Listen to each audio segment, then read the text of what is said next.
Welcome to మెగానన్ TV burning topic. అంతర్జాతీయ చమురు మార్కెట్ను దశాబ్దాలుగా తన గుప్పెట్లో పెట్టుకుని శాసించిన ఆ గల్ఫ్ సుల్తాన్కు గట్టి ఎదురు దెబ్బ తగిలిందా? మేము చెప్పిందే ఆట, మేము నిర్ణయించిందే ధర అంటూ అహంకారంతో వ్యవహరించిన సౌదీ అరేబియా పొగరును ఆసియా దిగ్గజాలు భారత్, చైనా అణిచివేశాయా?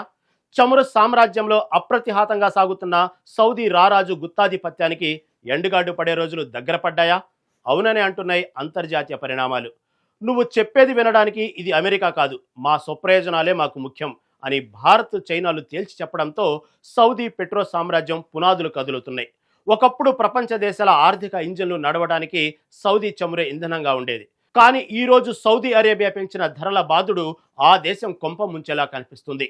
ఫలితంగా సౌదీ ఖజానా ఖాళీ అవుతుంది. పెట్రో డాలర్ల పతనం కళ్ల ముందే కనిపిస్తుంది. సౌదీ కలల ప్రాజెక్టు విజన్ 2030 సముద్రంలో మునిగిపోయి ప్రమాదంలో పడింది. అసలు సౌదీ నుంచి చమురు కొనేందుకు ఎవరు రాకపోవడానికి కారణమేంటి? భారత్, చైనా, జపాన్, సౌత్ కొరియాలు ఎందుకు సౌదీకి దూరంగా జరుగుతున్నాయి?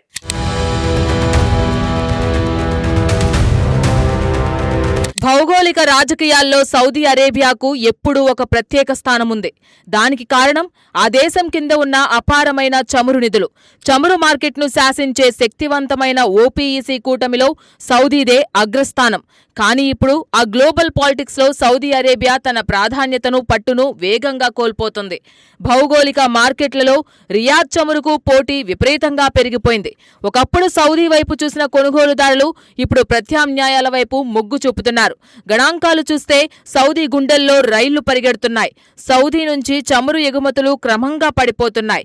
మార్చి నెలలో సౌదీ చమురు ఎగుమతులు ఏకంగా 44 లక్షల బ్యారెళ్లకు పడిపోవడం అంతర్జాతీయంగా సంచలనం సృష్టించింది. ఒకప్పుడు రోజుకు కోట్లాది బ్యారెళ్ల చమురును సరఫరా చేసిన సౌదీ అరేబియాలో భారీగా నిర్మించిన ఈస్ట్ వెస్ట్ పైప్ లైన్ ఇప్పుడు డిమాండ్ లేక వెలవెలబోతుంది. చమురు ధరలను కృత్రిమంగా పెంచి లాభాలు సంపాదించాలనే సౌదీ అత్యాశే ఇప్పుడు ఆ దేశాన్ని ముంచేస్తుంది. ఈ ధరల బాధుడు భరించలేక ఆసియా దేశాలు సౌదీ నుంచి తమ చమురు దిగుమతులను భారీగా తగ్గించుకుంటున్నాయి.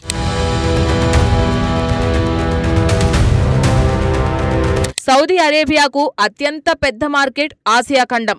అందులోనూ భారత్, చైనాలే దానికి ప్రధాన ఆదాయ వనరులు. కానీ ఇప్పుడు సౌదీ చమురు కొనుగోలులో చైనా తన తీరును స్పష్టం చేసింది. జూన్ నెలలో చైనా కేవలం రోజుకు 6 లక్షల బ్యారెళ్ల ముడి చమురును మాత్రమే సౌదీ అరేబియా నుంచి దిగుమతి చేసుకుంది. దీనికి ప్రధాన కారణం ఏంటంటే సౌదీ విధిస్తున్న ప్రీమియం ధరల వల్ల ఆ ముడి చమురును తెచ్చి శుద్ధి చేస్తే చైనా రిఫైనరీలకు భారీగా నష్టాలు వస్తున్నాయి. నష్టాలు తెచ్చే చమురు మాకొద్దంటూ చైనా ముఖం చాటేసింది. ఇక ప్రపంచంలోనే 3వ అతిపెద్ద చమురు వినియోగదారు అయిన భారత్ సైతం సౌదీకి గట్టి షాక్ ఇచ్చింది. సౌదీ చమురు దిగుమతులను భారత్ మునిపెన్నడూ లేని విధంగా తగ్గించేసింది. ఏప్రిల్ నెలతో పోల్చి చూస్తే మే నెలలో సౌదీ నుంచి భారత్ చేసిన కొనుగోళ్లు ఏకంగా 30% పడిపోయాయి.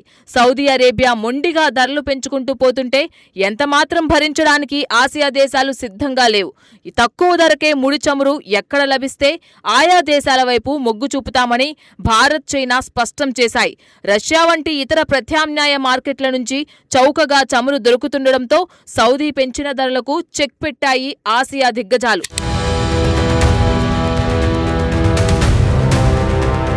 సౌదీ అరేబియా సంక్షోభం కేవలం భారత్, చైనాలతోనే ఆగలేదు. తూర్పు ఆసియా దేశాలైన జపాన్, సౌత్ కొరియాలు కూడా సౌదీకి షాక్ ఇస్తున్నాయి. ఈ సంక్షోభానికి ముందు రోజుకు సగటున 12 లక్షల బ్యారెళ్ల ముడి చమురును జపాన్ కొనుగోలు చేసేది. కానీ ప్రస్తుత పరిస్థితి చూస్తే గత మే నెలలో సౌదీ నుంచి జపాన్కు కేవలం 2 కార్గోలు ప్రయాణమయ్యాయంటే పరిస్థితి ఎంత ఘోరంగా ఉందో అర్థం చేసుకోవచ్చు. అటు సౌత్ కొరియా రాజధాని సియోల్ కూడా తమ చమురు దిగుమతులను భారీగా తగ్గించుకుంది. దీనికి తోడు ఎర్ర సముద్రం, ఆసియా సముద్ర మార్గాల్లో చమురు ట్యాంకర్లు పెరిగిపోతున్నాయి. భౌగోళిక ఉద్రిక్తతల కారణంగా గల్ఫ్ దేశాల చమురు సరఫరాలకు తీవ్ర అంతరాయం కలుగుతోంది. రవాణా ఖర్చులు పెరగడం, భద్రతా కారణాల వల్ల కొనుగోలుదారులు గల్ఫ్ చమురు కంటే సురక్షితమైన, చౌకైన మార్గాలను అన్వేషిస్తున్నారు. ఒకప్పుడు ప్రపంచాన్ని శాసించిన గల్ఫ్ దేశపు చమురు సరఫరా వ్యవస్థ ఈరోజు అంతర్జాతీయ రాజకీయాలు, మార్కెట్ పోటీల మధ్య నలిగిపోతుంది.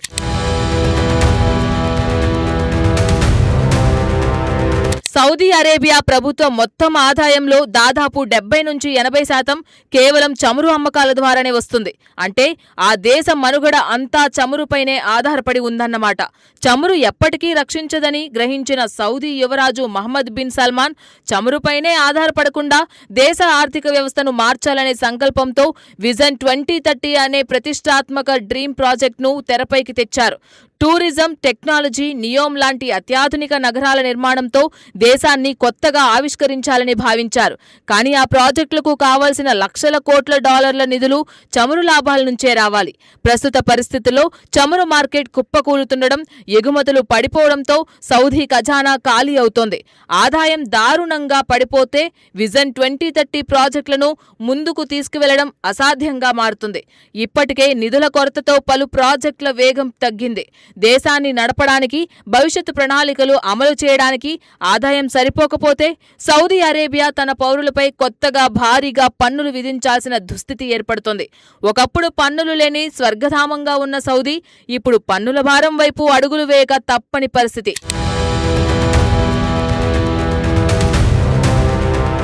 ఈ మొత్తం పరిణామాలు అంతర్జాతీయ మార్కెట్లో ఒక స్పష్టమైన సందేశాన్నిచ్చాయి.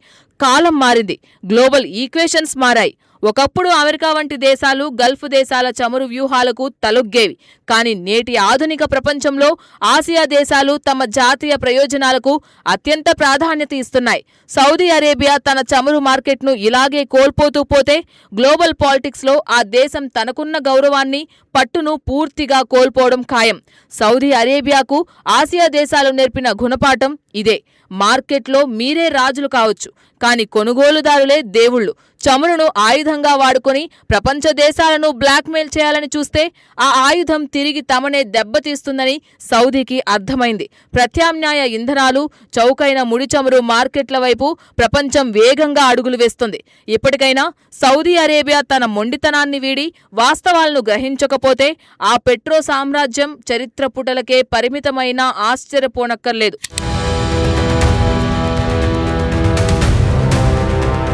ఇది సౌదీ చమురు సామ్రాజ్యానికి ఆసియా దేశాలు ఇచ్చిన గట్టి షాక్.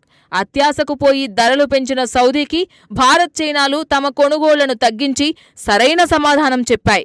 ఖజానా ఖాళీ అవుతున్న వేళ, విజన్ 2030 కలలు కరుగుతున్న వేళ సౌదీ అరేబియా తన వ్యూహాన్ని మార్చుకుంటుందా, లేక తన గుత్తాధిపత్యాన్ని కోల్పోయి గ్లోబల్ పాలిటిక్స్లో వెనకబడుతుందా అనేది వేచి చూడాలి.